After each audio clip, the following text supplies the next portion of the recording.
Shrimati Sonia Gandhi ji. Mr. Speaker, sir, thank you for allowing me to take up an issue which is of paramount importance, and that is the rising danger of social media being abused to hack our democracy. Global companies like Facebook and Twitter are used increasingly to shape political narratives by leaders, political parties, and their proxies.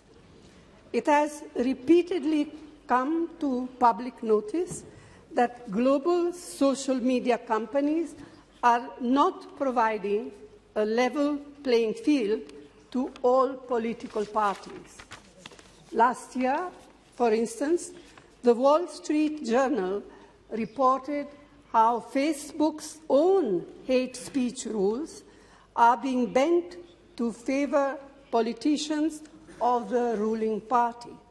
Recently, Al Jazeera and the Reporters Collective have demonstrated how a toxic ecosystem of proxy advertisers posing as news media is flourishing on Facebook, bypassing election laws of our nation, breaking Facebook's own rules, and completely suppressing the voice of those who are speaking up against the government.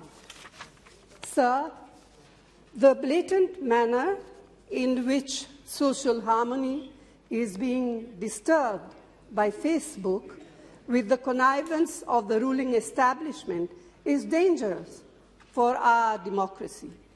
Young and old minds alike are being filled with hate through emotionally charged disinformation and proxy advertising.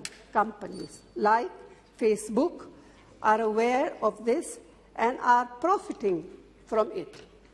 These reports show a growing nexus between big corporations, the ruling establishment, आपकी demand क्या है? आपकी demand क्या है? and global social media giants like Facebook. Sir, through you, I urge the government to put an end. Sir, through you, I urge the government to put an end to the systematic influence and interference of Facebook and other social media giants in the electoral politics of the world's largest democracy. This is beyond partisan politics. We need to protect our democracy and social harmony regardless of who is in power. Thank you.